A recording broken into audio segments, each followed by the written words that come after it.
Marshall here. Welcome back to the YouTube version of the Realignment podcast. A few weeks back, I did an interview with the New York Times' Stephen Kurtz about his new book, American Flannel, all about how domestic manufacturers are bringing the clothing industry back to the United States. Now I've got the great opportunity to follow up with one of the entrepreneurs he profiles in the book, Bayard Winthrop. He's the founder and CEO of American Giant, a company that almost entirely sources and produces clothing in the United States. We cover everything from the importance of domestic manufacturing to the impact that a industry like that being built again in the United States will have a massive impact on everything from trade to supply chains and, of course, the health of our overall society. Hope you all enjoy the conversation. Huge thank you to the Foundation for American Innovation for supporting the work of this podcast. Bayard Winthrop, welcome to the Realignment. Thanks for having me, Marshall. So this is a incredible follow-up episode. I did a recording with Stephen Kurtz, who did his new book, American Flannel, which I, once again, cannot recommend enough to folks. And there's a portion of the audience that will think it's like a book about fashion and clothing, but really it speaks to so much more. He does a great job of pulling this all together. So first, after you listen to this episode, of course, go check that one out as well. But we got in touch because I actually just interviewed you privately at the Hewlett Foundation's Economy and Society program. The Hewlett Foundation funds this podcast. So there's lots of really cool intersections we have that I'd love to chat with you about. So let's kind of start here. As part of my episode prep, I was listening to an episode you did with Guy Raz of how I built this back in 2021.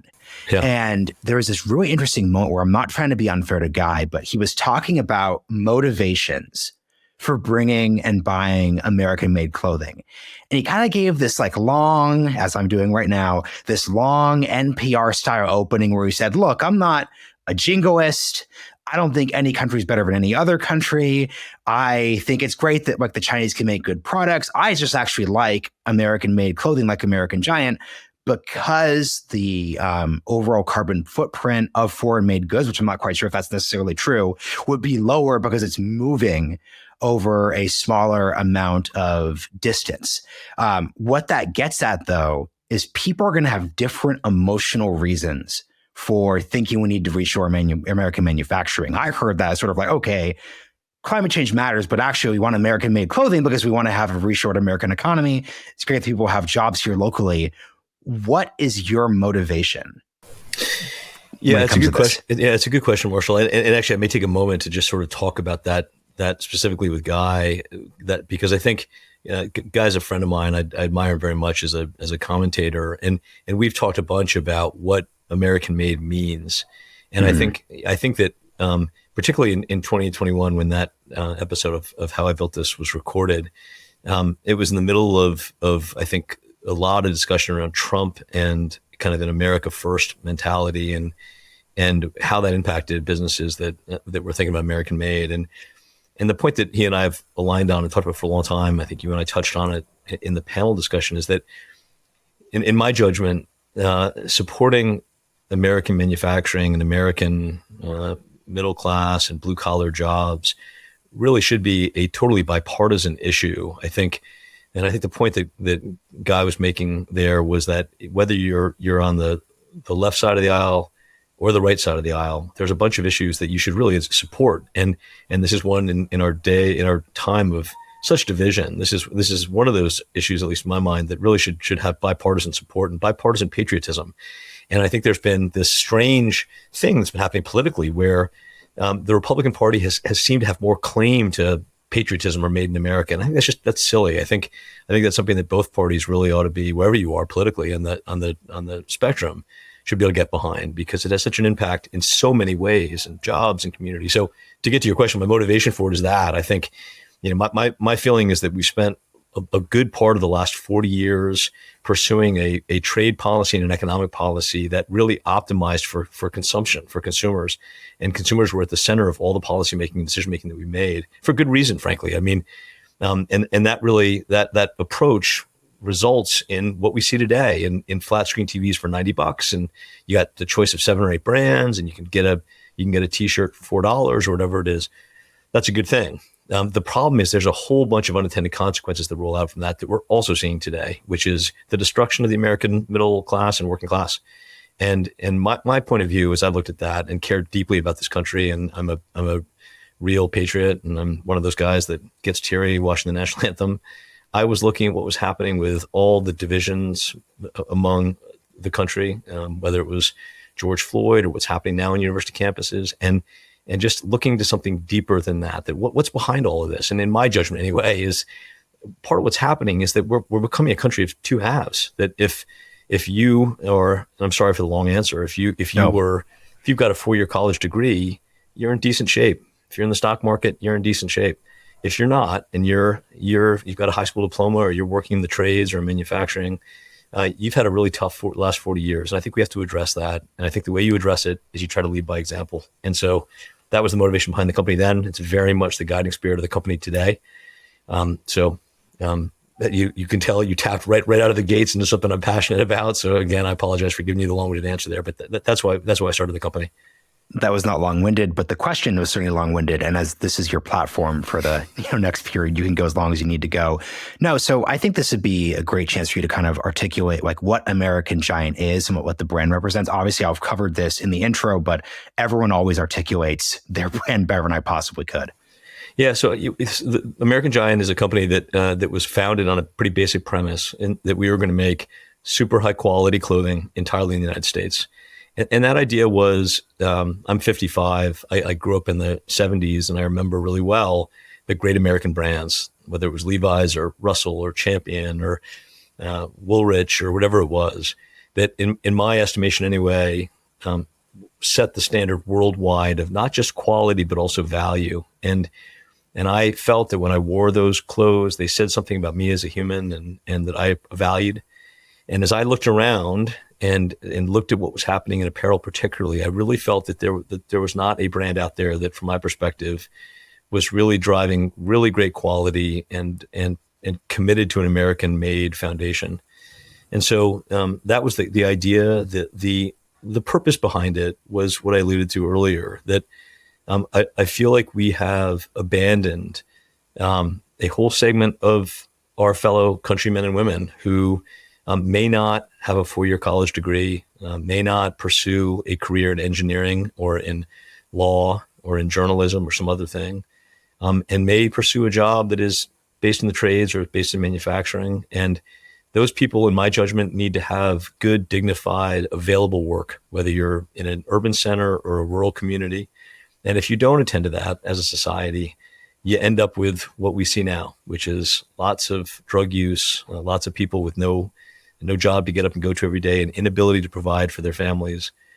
And I just didn't want to participate in that any longer. I didn't want to have a clothing company that I was outsourcing all my manufacturing to some distant place and not attending to people that I felt were, in the state over of mine or down the road from where I was. And so I believe that if we started that company and stood on those values, that people would care enough to support the brand. And that was back in 2011 when we first got started. Here's a question that kind of wonder. This is a policy show, so we're doing a fun policy bit as this intersection question. You are deeply interested in the policy side, though, of trade and America's domestic manufacturing. To what degree is success in the industry, the way you've outlined your company, about your actual performance as a founder, the work you all do as a company, versus just limitations that the policy space have left on you? So you could just be operating at 100% capacity, but honestly, there's only so much you could do because of X, Y, or Z policy. Over the course of the company's history, I'd love you to talk through that weird dynamic that doesn't exist if we're talking about a software as service business. Yeah. Well, yeah. So let me try to answer that question. If I don't get it right, ask it again and get me back on track. But in my and I'm no policy wonk. I'm a citizen that cares a lot, that's been doing manufacturing for a long time, and I've got a point of view which I'll share. But in its most simplest sense, I look at it this way: that if we as Americans hold up a set of values that we view as universal, that we should apply to everybody, things like a living wage, having some basic environmental standards, some basic worker safety standards, that cover things like, do you have protections in your manufacturing facilities? Do you regulate the amount of pesticides that are sprayed on crops? Do you manage how dye moves into the local water system near factories that are producing fabrics? We put in place laws as Americans that we think are really valid, and we vote them into law, and they're important for us. So in my judgment, we've created this structure for our domestic manufacturing facilities to adhere to, and appropriately so. If you manufacture in the United States, you adhere to American law. That's some of the strongest across all those categories that we all care about as Americans. At the same time, we've got politicians in DC that are creating trade deals, that are opening up trade relationships with countries that do not respect those basic laws. Textiles is probably the premier example of that. And that is why I picked it as an industry in part to pursue, is that I felt that it was important to take an industry that had been so completely, in my mind, tipped out of balance by DC.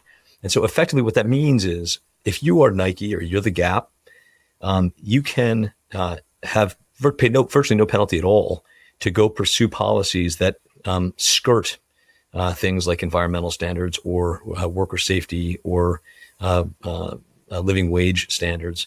There's no real restrictions on doing that. You can go wherever the cheapest means of production takes you. And at the same time, that work is getting pulled out of domestic facilities. So to me, it's one or the other. We should create this is the point I made, I think, when we were on that panel together in the closing point, which is let's either say we don't care about those things and let's liberate our domestic factories from having to adhere to those things. I'm obviously not in that camp. I think those are very good laws. They're there for a reason. So either say you don't need to adhere to them, or if we are going to hold our domestic facilities to those same standards, let's apply comparable standards to international partners that are making things for the American market. And that idea is not a crazy idea. We see it in things like fuel efficiency standards that come in over time. So it would not be, in my judgment, too far of a reach for our policymakers to enact trade deals that say, listen, if you want access to the biggest and most important market in the world, over time, you're going to have to increase your adherence to a handful of basic standards to import into the domestic market. And so that's I view that as a modest proposal. I don't think it's something you could do tomorrow, but I do think it is something that could ratchet in over time. The good news is both the Trump and the Biden administration are beginning to wake up to these things and respond to them. Both Bob Lighthizer and Ambassador Tai under Trump and Biden, respectively, both are pursuing trade policies that are increasingly asking these questions about how do we begin to reinvest back into our domestic facilities, begin to protect, to some degree, domestic production for the reason of standing up jobs and anchors to communities that desperately need them now, I think, all across the country. So that's how I think about it in a very sort of simplistic way. And there's a lot of examples that we could talk about. De minimis is probably the most obvious one, but fairly simple things that DC could do that over time could rebalance the competitive relationship that we're seeing with domestic facilities versus foreign ones. And I had Ambassador Lighthizer on the show back in June 2023. So folks who want to hear more about his experience and his approach should check out that episode. Somewhere in the 300s. And if I might, and I haven't listened to that, so I'll listen to that. Actually, I'm really curious about it. But my understanding about what Lighthizer's point essentially is rather than putting consumption at the center of our trade policy, put production at the center of our trade policy, because so many good things come out of production when you focus on it. Things like community stability, good jobs, rising minimum wage, adherence to key standards. When you put consumption at the center of policy, the only good things that happen is that we get more and more cheap stuff that's increasingly disposable. And you get, if you're doing that and you're making more money, the stock market climbs. That's about it. And so to me, if you stare that down, I'm fairly solidly in Ambassador Tai and Lighthizer's camp in that regard, that I think we owe it to begin to move production back into more of a focus of how we think about policy. No, I think that's a very good summation of his perspective. I think what's interesting here, and this is why it's kind of easy to turn these episodes into our elites were coddled and they thought history was over in the 90s and they made all these mistakes. But I think it was an entirely justifiable and understandable belief that, look, it's the 1990s. The Cold War is over. There's globalization. We have this higher education path that's worked for people. So yes, these jobs are left, but honestly, who wants to work these jobs? I think there's a way that we could overly romanticize the kind of like mid-century blue-collar work experience in factories in ways that I think isn't perfectly historical. And it's reasonable to say, look, like America's future is in services. It's in technology. So the game plan is we get people college degrees, we do some trade adjustment assistance to those communities that were left behind. And you know what? This is broadly going to work.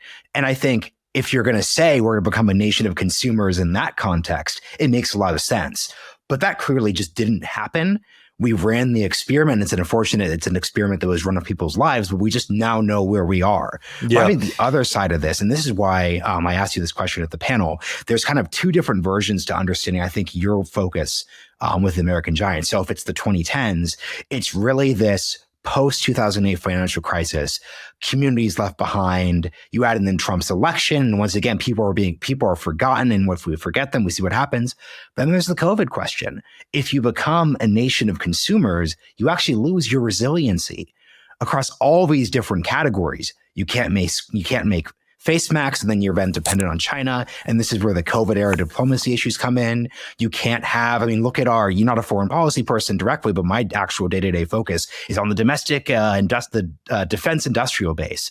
We can't produce enough artillery for Ukraine or for whatever could happen with Taiwan because we allowed that to be offshored. We were focused purely on the consumption side of things. So just talk me through, and you can go wherever you want to go with this, two different narratives. We need jobs, but we also need resiliency post-2020.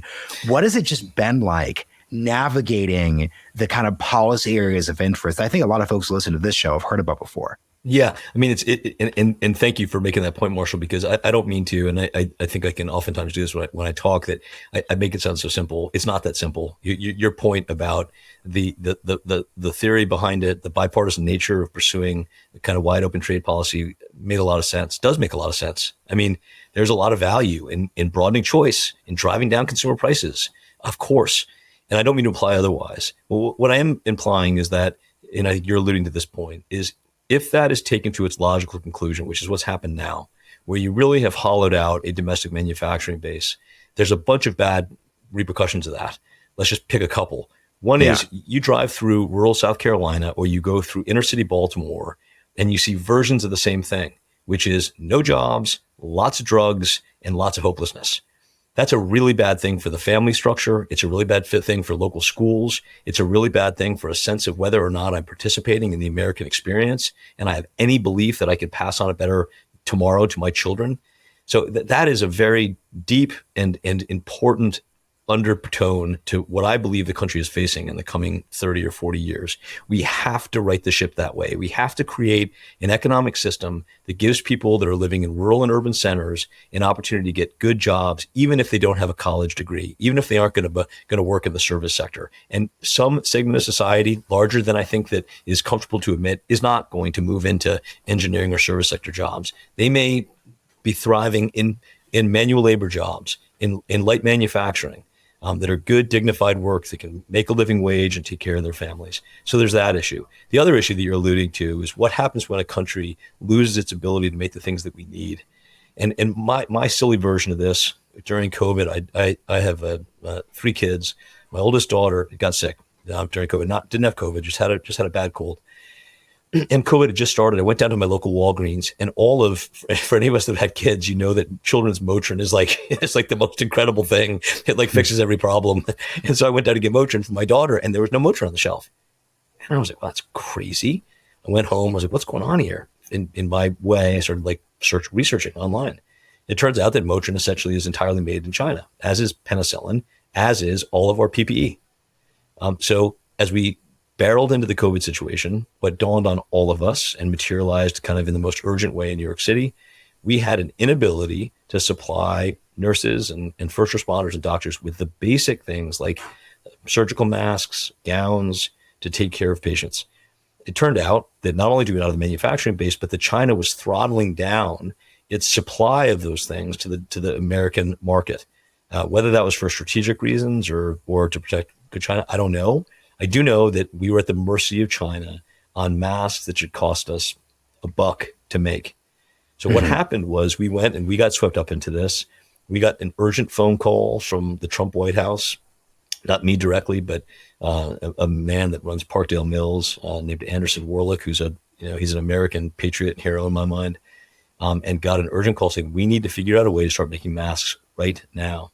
And we assembled 8 people. American Giant joined Hanes and Fruit of the Loom and Sanmar and a bunch of other companies to get together to start making masks. In the span of about 3 or 4 weeks, we were producing hundreds and thousands of masks in a few weeks.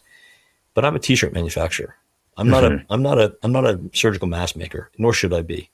And to me, it is an unstable situation when we do not have the ability to make arms, to make protective gear, the things that we need as a nation to function independently if we need to. And so I hope that served as an additional wake up call to where we've gotten ourselves from a manufacturing standpoint. And as Lighthizer points out, that may mean that the idea of a T-shirt, costing $4.98 or a flat screen TV costing $2.98 may increasingly become a reality in America. And I'm in a camp of saying, if I could take the trade-off to raise the prices of things a little bit, and in return for that, have the ability to manufacture and make things here and provide more and broad-based opportunities across the economic spectrum, count me into that camp. And that's one way where I would like to rewind the clock 40 years, get to a place where we had a little bit less choice, things were a little bit more expensive, they were good quality, at least in my imagining of it, and we had a very varied economic sector and manufacturing base.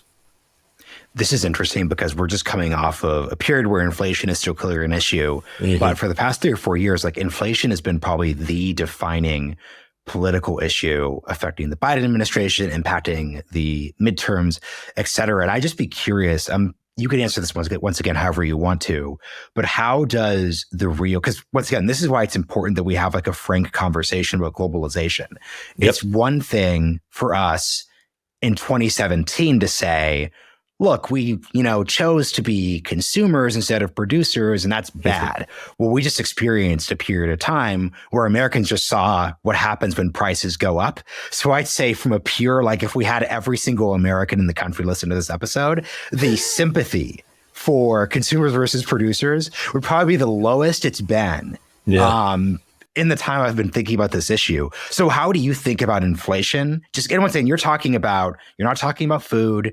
You're not talking about really truly critical everyday things like gas, et cetera. But how does just this cost of, we had a policy for 30 to 40 years that said, no matter what you do, don't bring us back to the 70s, make things cheap for people.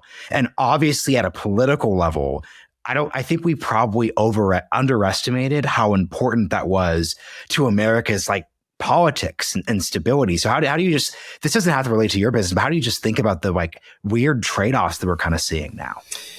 Yeah. I mean, there's a lot in that question. So I'll try to peel away parts of it. I think, I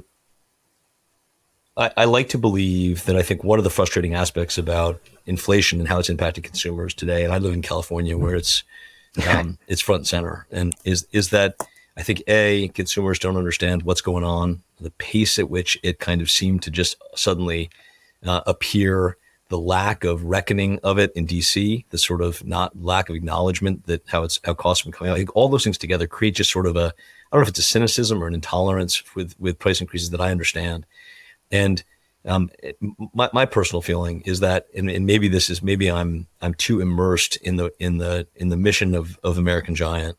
But I like to believe that if the reason why prices were coming up was an articulated investment and protection of domestic capability, the consumers, and it happened rationally and over time, so I'll get back to that in a second, mm-hmm. The consumers would be way more accepting of it if there was an understanding. And I'll give you sort of a silly analogy.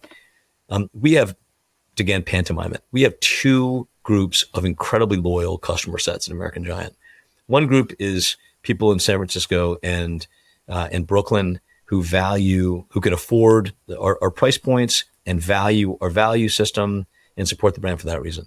The other are blue collar manufacturing workers who support it because we're a brand that's taking a pretty unique stand to support American jobs and American manufacturing, and they're reaching for those price points.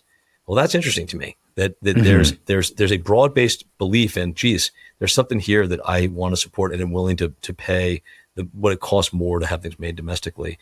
So I think the ratcheting piece of it's important. I don't think you can, when prices go from X to Y overnight, that's painful. It's hard to understand. I would contrast that maybe with fuel efficiency standards that we sort of accept them or your refrigerator being more efficient over time. I think those are things you accept because they come in methodically and over time in support of things that we collectively are in support of as Americans, broadly speaking. I think over time. And I think the other thing is that it's not a reach for me to say, listen, we've got friends on the international stage We've got people that are clearly working against us on the international stage, and then people in the middle. And we probably are uncomfortable working with people that are clearly not working with us. I don't think we'd suddenly be supportive of manufacturing a whole bunch of stuff in North Korea, to pick one. But for those countries that we are trading with that maybe are not clearly working in support of America on the international stage, and maybe you're not compliant with basic standards of American law, I think it is reasonable to say, listen, over the coming decade, if you want to continue to have access to the American market, you need to ratchet up your compliance with the following things. You need to have a free press. You need to have open and fair elections. You got to have basic environmental standards. You got to pay a living wage to your workers. If you don't have those things, we won't be manufacturing in your country. We'll be putting dollars into your system. I think that is an objective. Janet Yellen talks about this as friend shoring, as increasingly doing business with countries that we view as our allies and our friends. I'm supportive of a version of that, again, methodically and over time. But there's no question, I think, and I'll stop after this point, that if you go back 40 years with the opening of China, the bet there basically was we're going to get a bunch of cheaper, better stuff, and we're going to modernize China's economy, and China's going to become a better friend on the world stage than they are today. They're going to become a partner. Okay, what's happened? What's happened is we've got a bunch of cheap stuff. We've lost a ton of jobs and capability. China is a way more intractable foe on the world stage than they were 40 years ago. And we have transferred a huge amount of knowledge and capital to the Chinese system. So in my judgment, that was a horrific bet. It just got wrong. And that's okay. To your point earlier, it's easy to say that from the perspective now. But I think we have to acknowledge that error. And I think we have to begin to walk back from that point and have the courage to stand up to politicians that operate on a 4-year or 2-year cycle and hold them to account and say, look, we're not playing for the next election cycle. We're playing for the next 10 to 20 years. And obviously that's the difficult part. But I think that's the conversation that as Americans that are going to send these people to DC, that we all ought to be having and speaking out about. Hey, it's Marshall. In an exponential era, it's more important than ever for our country to have alignment between policymakers, founders, and funders. However, it's rare that we find all of them in the same room. Luckily, the A16Z podcast from Andreessen Horowitz just dropped a brand new series on American dynamism focused on exactly this.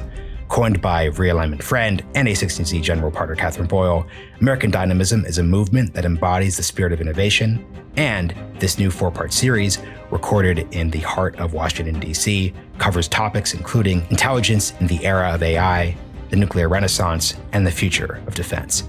Guests include the CIA's first ever Chief Technology Officer, Nand Mulchandani, the Department of Energy's Assistant Secretary for Nuclear Energy, Dr. Catherine Huff, and Director of the DoD's Defense Innovation Unit, Doug Beck. Not to mention the founders of ambitious companies rivaling the status quo, like microreactor company Radiant, AI pilot company Shield AI, and advanced autonomous systems company Anduril. So don't miss out. Go check out the A16Z podcast and their new series on American dynamism on Apple Podcasts, Spotify, or wherever you're listening now.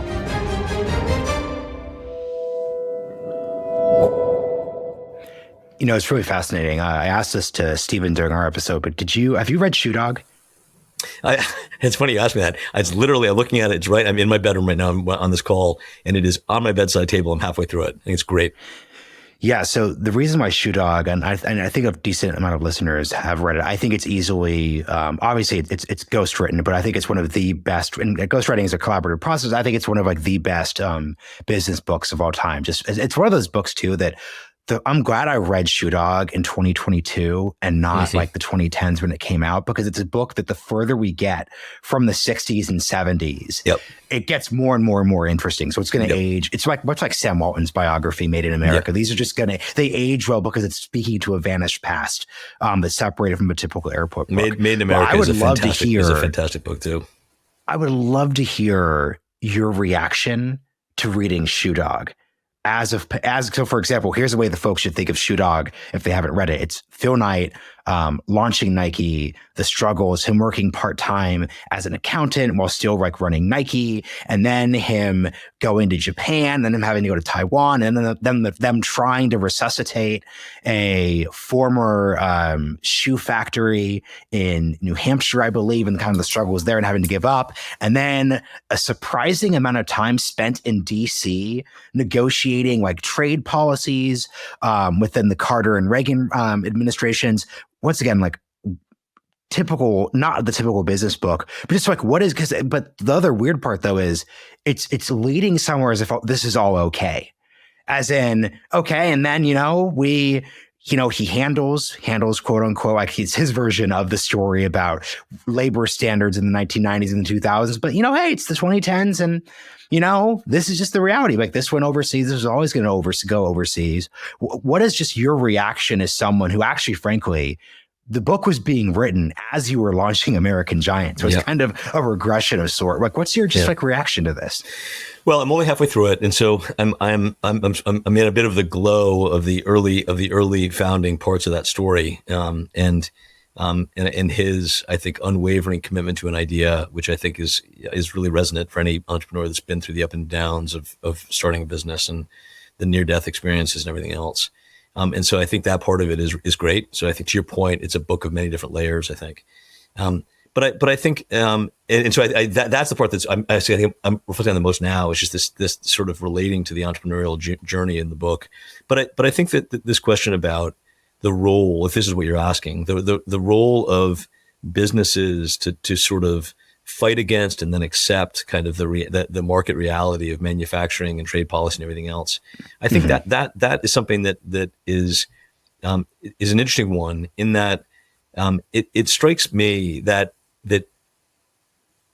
DC ought to be pro-business in the following way. It ought to be pro-business that if we believe that jobs are good and that jobs provide important things for the country, for communities, for towns, for cities, beyond just a paycheck. They provide stability. They provide a purpose. They provide a sense that you're a part of something, that you are in fact providing for yourself and your family. DC should be a supporter of jobs. DC should also understand that there are going to be many different layers of those jobs, and we ought to be structuring policy, trade policy, economic policy, to make American jobs, American manufacturers, employers as competitive as we can be, in my judgment.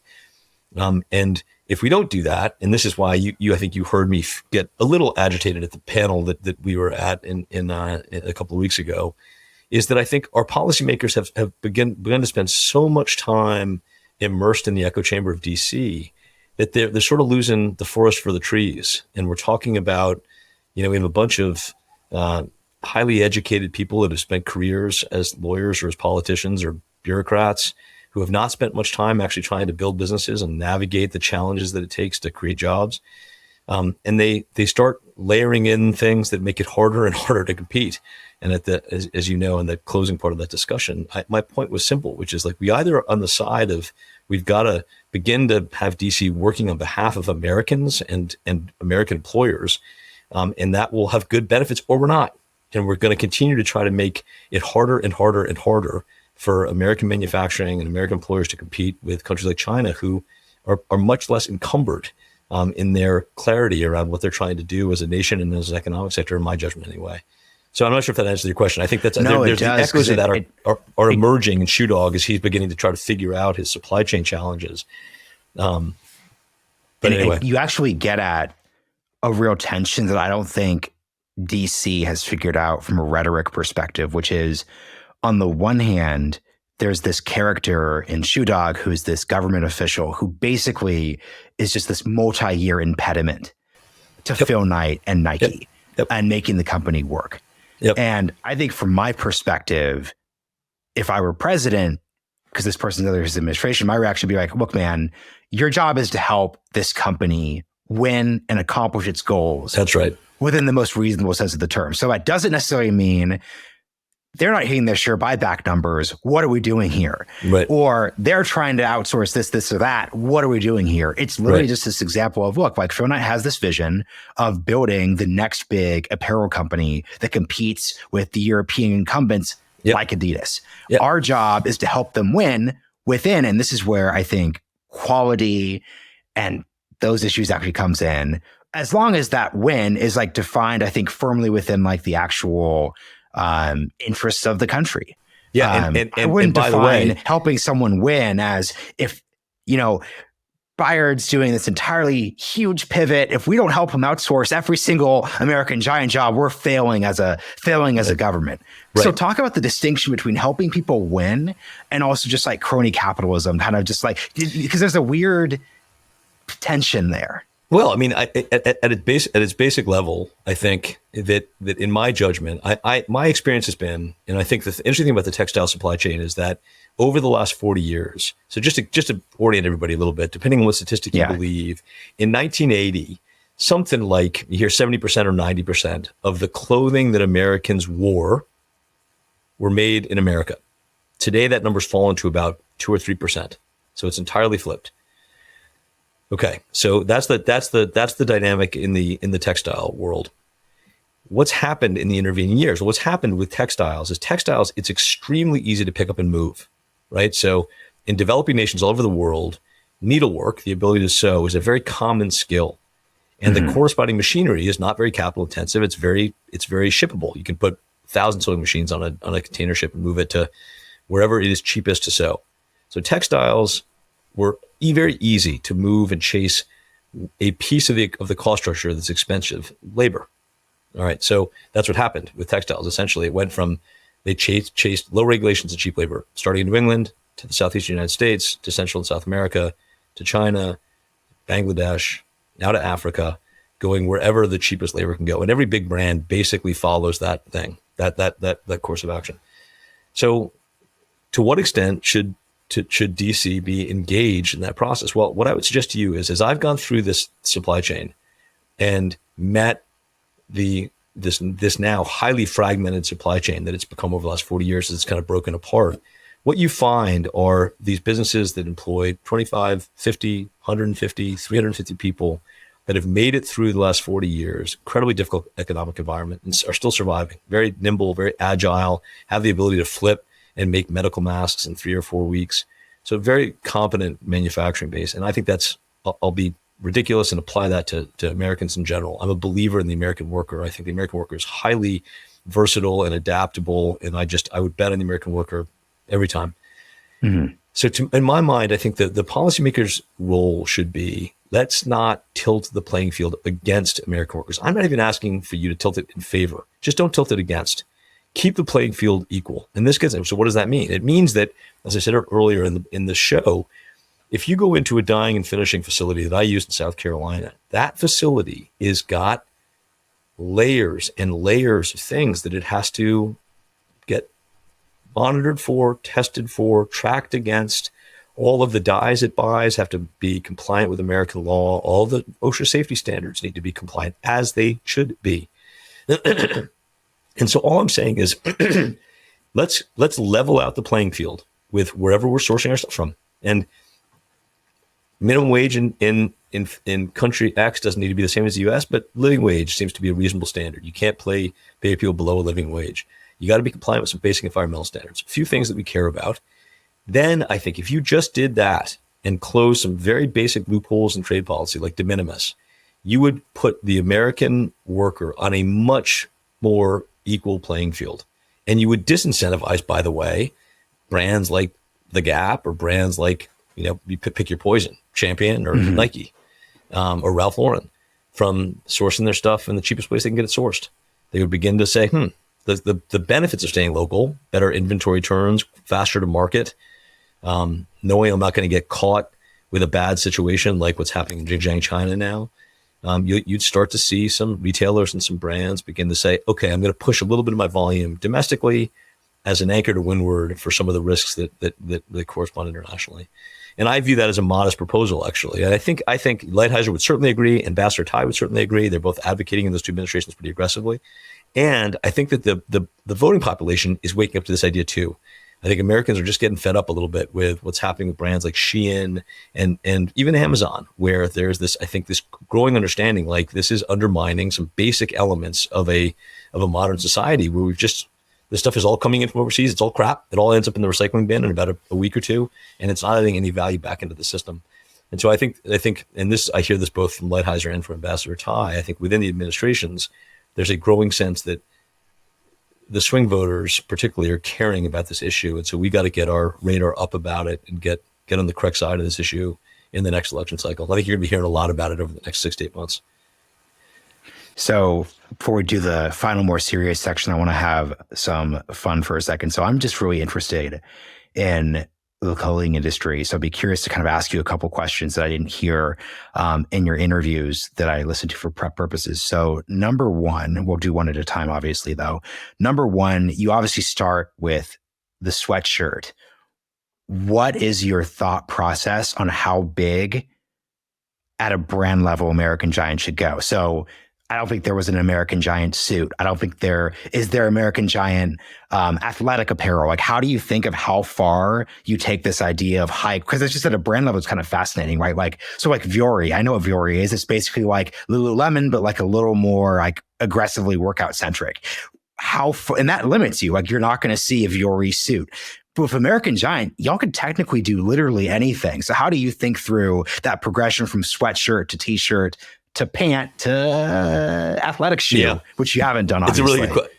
It's a really good question. I mean, I think I agree with you about the brand, that it has, I think, permission both as a brand and how it's positioned and the categories that we, I think, could be in, very broad-based market segment we could address.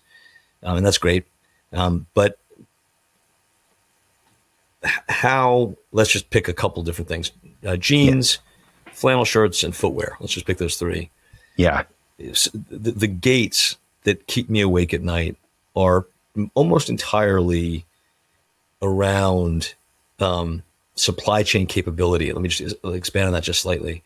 For us to make a really high quality flannel shirt, and you referenced Stephen Kurtz's book, American Flannel, earlier, and I agree with you. I think he did a heck of a job. It's at once David and Goliath story and business book and marination on what kind of country we want to be and a whole bunch of other things. And he did a great job. But that book began with a New York Times article that he wrote following our pursuit of trying to make an American-made flannel shirt and how difficult that was. Mm-hmm. It's difficult because nobody's doing it, Marshall. And so there's this real dearth of volume in the system. And so when I think about how big the business can be, where I first go was like, wait a second, we got to get bigger. We got to get other people to join us in this effort. We got to begin to get more stuff happening in the supply chain so that our costs can come down, our volume can come up. And I say this a lot. If we had one major retailer to make a commitment, or even a major brand to something like a t-shirt or a sweatshirt, that volume would be transformative to the domestic supply chain. And I don't mean massive commitments. I mean, somebody like the Gap saying, we're going to give, 10% of our t-shirt business to domestic factories. It would be totally transformative. So that's a long-winded way of saying that I think the brand's got tons of permission, but there are categories that if we push into, our retail price point is going to have us selling to people that can only afford expensive clothing. And I'm interested in producing really high quality, expensive stuff because we can do beautiful things up there. But I'm also interested in this idea of democratizing access to American made. And I really want to achieve that. And that's going to come about through, I think, us staying pretty focused on our core opportunities, which tend to be in knits, and ideally encouraging some others to join us in that effort so that we get more effort coming in the supply chain. When that begins to happen, that begins to create a more virtuous cycle. So we're seeing that already in our knits. And so we're able to get more and more efficient in our knitwear, t-shirts, and sweatshirts. That hasn't yet happened in wovens, and we're not even thinking about footwear yet. So I think it's something that it's a fun academic exercise, and I think about it a lot. I think about, we could make brown shoes or we could make athletic shoes, but that does feel like that's got to come behind our ability to really get the supply chain continuing to wind up and get more and more efficient, more stable. Because that's the thing that folks, and this is sort of undergirding my question here, you are literally limited by, once again, as you said in your interview with Guy Raz, it's not that literally every single thing in an American Giant product is American made. It's that you're going to the absolute maximum. So that just means there are going to be, here's a question then. What is the hardest item of clothing to make under that rubric? The pure American made rubric? Yeah. Or as to a standard where you're comfortable saying, like, it doesn't have to be 100%, but like, what is like the hardest item that's possible for you? That's a hard question. I'll give you some examples, maybe just as flavor. And I think most of our products are 100% soup to nuts. Cotton yarn all the way through. But there are some examples that have maybe a it used to be that we couldn't get the aglets and our draw cords and our sweatshirt, for example, made domestically. So we had to get those international. But so there's some obvious ones, like let's say merino wool. So the domestic merino wool availability is very small. We don't have a lot of merino sheep here. And so that's a good example. If we decide that we want to make merino, our customer wants that, it's a beautiful fabric, we need to provide it, or alpaca or something, and there's no domestic supply. That's a scenario where we may say, look, we'll kind of talk about it. This is why you can't get a merino sweatshirt here. You can, but the availability of that wool is very, very in very short supply. So those are sort of easy ones to dismiss. But maybe more interesting ones to your listenership may be, let's say in the book American Flannel, it used to be when I was a kid. You're too young to remember this, but when I was a kid, I grew up with flannel shirts that were incredible, mostly made by Woolrich, but L.O. Bean. Those shirts were incredible. They were heavy. They over time got softer and softer and softer. They had this really rich visual quality to them. A lot of that came about through the way those shirts were made. They were called yarn dyed flannel. That means every individual strand of yarn was dyed. And then they were woven together in a weaving machine to get the flannel patterns that you think of when you go into a Goodwill and you find some beautiful old flannel and you're like, oh my God, what is this thing? And it's 70 years old and it's beautiful, right? That's what I got obsessed about making. Today, the flannel that by and large you buy is printed onto fabric. So it's like a flat piece of fabric and they just screen print it on. You can tell the difference. It's not as nice by a lot, not as nice. And so I went down this journey that Stephen Kurtz ended up following about making a flannel. That's an example of just something that was, I knew it was going to be hard. I had no idea how hard it was going to be.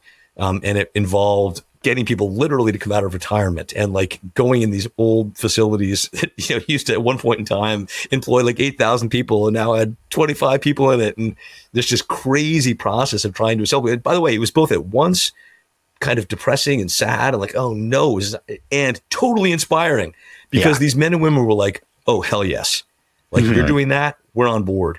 And this bizarre collection of people from New York City to rural South Carolina to San Francisco all came together to ultimately get a shirt over the line that was, became an incredible seller for us and is a great product.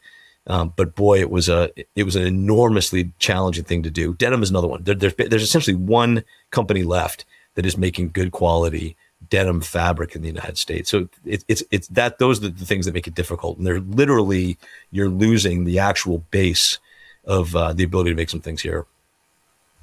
We're in an interesting transition style wise. So you're seeing, skinny jeans start to lose their fashion sense. Pants are getting baggier, wider, et cetera. How do you, Stephen says in the book that you famously aren't at a personal level deeply obsessed with fashion, and to the point where people were sort of surprised when you transitioned to the industry. How do you think through balancing fashion and trend with the kind of like classic appeal of what you're going for here? I don't think you're selling like tech pants, in terms of American made tech, none of that little lemon stuff. I think Steven's being a little unfair, but I think I'm a pretty fashionable guy. No, I'm just kidding. He's right. He's right. I'm not. So I began my career in corporate finance. I worked on Wall Street in investment banking and realized in a hurry that I was not smart enough for that job and left.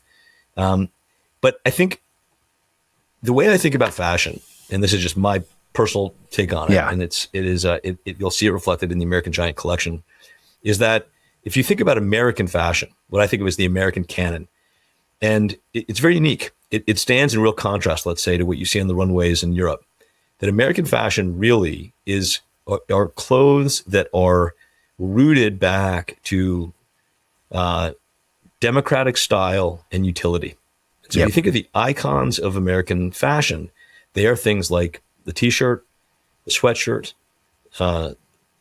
denim pants, blue jeans, flannel shirts, twill shirts, things like that that were worn by both people that worked in factory floors or that worked in high finance and everything in between. And the interesting thing was you could take something as basic as a t-shirt, and whether it was worn by James Dean or Kanye West, that the fashion was in part an expression of the person. And the ability to wear that product however he or she felt fit. I think it's particularly interesting with women is that if you think about so much what's happening on the runway is is this sort of architectural approach to fashion where you have dresses that don't fit easily with hairstyles that are kind of crazy. Not the way that women go about their incredibly difficult, busy days. They need clothes that move with them, that look good, that stay wrinkle-free, that don't bag out throughout the course of the day, that they might sweat in and still look good. And so that's how we think about fashion, is how do we build things that exist in the middle of the American canon that you can look great and wear throughout your day, whether you're a mom that is taking her kid to a soccer game and then has to get into the office and make a presentation and then might meet friends out for drinks later. Or if you're a guy that has a similarly difficult day that is transitioning you from one phase to another, what are those clothes that can carry you through that in a way where they're not particularly fussy, they're really reliable, they fit well, they're going to last over time. And so that we focus on energy there. So that what that looks like is what we try to believe is our core competency are sweatshirts. We try to make the best sweatshirts in the market for kind of every occasion, and t-shirts kind of adjacent to that. And then they're surrounded with things like, this woven shirt that I'm wearing, or our roughneck pants, or our women's leggings, these things that we think are really in that core offering there. And then the final thought is I'd like to think that when we sell a pair of women's leggings, we think we make the best in the world because we invest so much in the fabric. We have this whole Ponte collection of leggings that they're going to deliver on the things that women really expect. And so they're going to fit well. They're not going to be transparent. They're not going to bag out. The waistband's not going to get loose. The knees aren't going to get baggy. All these things that are solved when you make really, really great fabric. So we try to, when we enter a category like that, enter it really, really well and provide that kind of punch you in the mouth quality that I hope our customers expect from us. I'm glad you hit on the democratic nature of American fashion. Maggie Bullock did this amazing book on the rise and fall and rise again of J. Crew. It came out last year, but she actually writes about just how the suit, even like the book, it's kind of funny when people, because the suit's in a weird place right now, but actually like the modern American, what we think of as the suit is actually a deeply democratic American invention. It was like the traditional like sack suit in like the 1890s and 1910s. It's actually a democratic invention. This is like early Brooks Brothers. It's like really fascinating. This is like I think this is why I'm increasingly like just into fashion. Like I'm not good at the aesthetics of it, but there's actually so many fascinating ideas like within this. If you're a European in the 1890s, like the suit, it's kind of sacrilegious. Like a tweed flannel suit is sacrilegious. It's actually not formal. If anyone's watched Downton Abbey, like there's a famous scene where a working class character like wears a suit, and it's sort of like, oh my gosh, this looks terrible. It's not very formal. So even just like there's this really fascinating, like uniquely American style here that I'm glad you made reference to. So last two questions here. So quick one, last fun question, what do you think about the logo? Right. So when I'm thinking about the 2000s, when I'm in high school and you're sort of at Abercrombie & Fitch is now cool again, but like the last time Abercrombie was cool, you think of like the giant moose, you think of, a giant polo player on the Polo Ralph Lauren. I'm being very 2009 right now. That goes out of fashion. And the minimalist approach comes in much more in fashion in the 2010s. However, with American Giant, like, to your point, you actually really want to to the uniqueness of your audience, you want to signal this is the American Giant. So how did you think through the logo?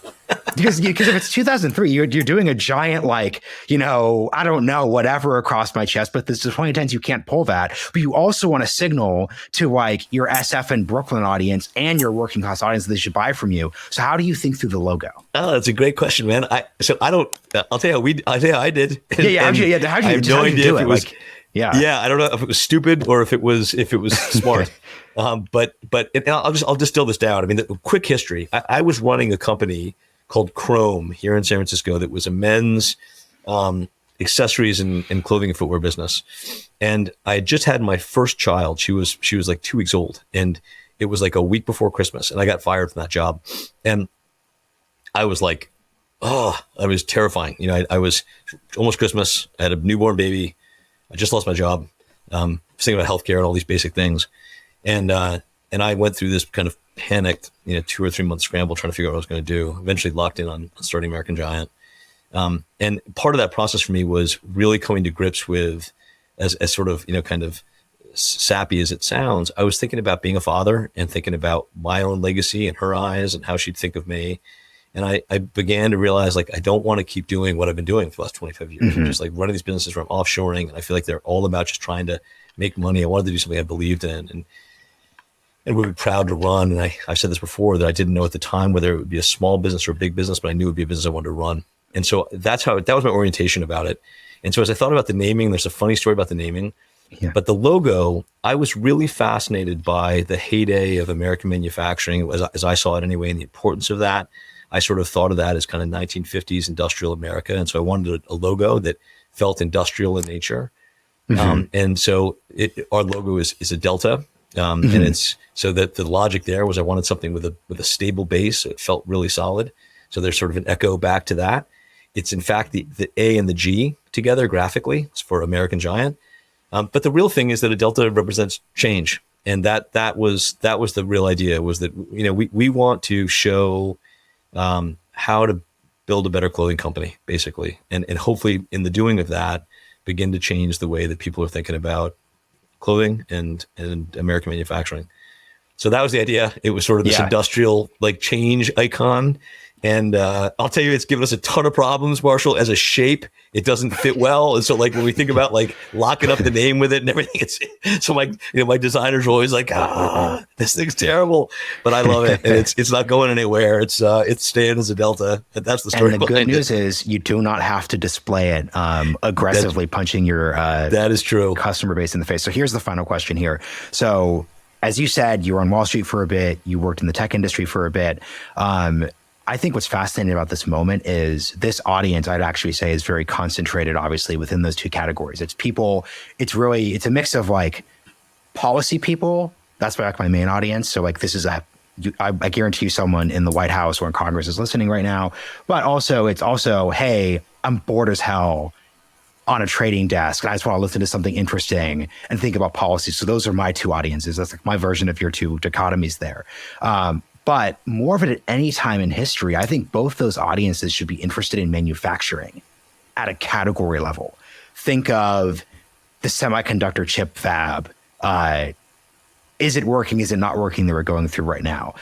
Think of, I don't know if you saw this news, but there's this huge win out of Scranton this week where we were only producing 7,000 rounds of artillery at one of our factories there per month. The goal was to get that number in the 20,000 to 30,000 range. We thought this would take a few years. We actually did it like much quicker than that. And that was just announced. So like, that's an example of a huge win, but I just can't think of a time where someone who's like in my category, the audience category, is having to kind of say like, hey, my career, my community's future, my country's future is built into our ability to succeed in the manufacturing category. And as someone who's pivoted from those spaces, just like, what's your broad advice? Like, where should someone start? Where should someone think about these categories? Because I just can't, I can't say to myself, hey, you know what? Like my future is all about learning about how purely the tech industry works, purely how finance works, because that's the way of the future. I very much don't think that's the way of the future. So how should people think about this? Yeah, I'll take another. Because you had to make this transition, right? Like you had to wake up one day and like pivot to this category. So what's just a quick takeaway you'd offer for people? I mean, sorry, just about how to think about that transition into doing something different, or how as an investor or policymaker think about manufacturing. I could give you a bare bones, decent B+ to A- articulation of what it's like to found a tech company. Yep. I can give you some vague articulation of what someone who works in finance. Yep. I can't actually say, as much as I do episodes on like building chip fabs or like artillery manufacturing, I can't actually say shit about any part of that process. There are a lot of people in my category. How should we think about manufacturing? Because we just don't have a framework for it. This wasn't supposed to be a future we were thinking about or meant to be building models around. Yeah, I mean, I think I guess I have a couple reactions to that. I think at a base level, I personally think that Elon Musk is a great person to listen to about this, because I think he talks a lot about the difference of building a business that makes something versus building a company like Facebook. I'm solidly in his camp. I think it is much more difficult and important to be in the business of making things. And I think it is so. I am a believer, and for the policymakers that listen to your show, I hope they're listening, that DC needs to get focused a lot on this issue, on how do we begin to partner with industry So we begin to create jobs for Americans all across the economic sector. It's great to hear about silicon chip factories. It's great. We should be doing that. But it is not enough. We have to also think about low-skilled opportunities for jobs. Not everybody is going to be a high-skilled worker. As much as we might like to think they will, they won't. There are going to be people that are working throughout the economic sector, and I think the DC has to get focused on that. I think as an investment thesis, investors, there are major opportunities with the advancement of automation and manufacturing engineering and the advantages that come with proximity to the market, speed to market, and inventory turns. I think there's really interesting investment opportunities in manufacturing. I sort of alluded this to in our discussion earlier, that I think that many of these businesses are stable cash flow businesses that have built real value over time. As far as getting in and starting a business like that, I don't have a lot of advice other than to say that there is something at a human and basic level that accrues to you when you make something. I don't know how to describe it other than that. That you said I started off my career in finance. I then found my way into a manufacturing job where I got a front row seat at a business that was just getting started, and it was just like, for me, it was absolutely the luckiest thing in the world. And Jim Klingbeil and Perry Clay-Bond, who started Atlas Snowshoe, hired me just out of Wall Street. I didn't know anything, and they gave me an opportunity to learn stuff. And I owe them a ton. A lot of what I've done in my career is directly attributable to those two men and their faith and belief in kind of letting someone come and do something like that with them. But I think that when you are around that, and it can be as simple as sole proprietor making something, it is good for the soul. And it is good for the souls of all the people that are around you and that are working. And so I'm not sure that's the question that you were asking, but I would say that having been in software and been in finance and now being on the side of producing product, there's just something about completing the circle there that I just has been incredibly meaningful to me. And I think meaningful to people that we work with. And we need more of it in this country. We need more of the making of things, because it provides a really important element to an economy and a society that we're lacking right now. That is a perfect way to answer the question and a perfect way to end. Bayard, thank you for joining me on The Realignment. Marshall, thank you for having me, and please keep doing what you're doing.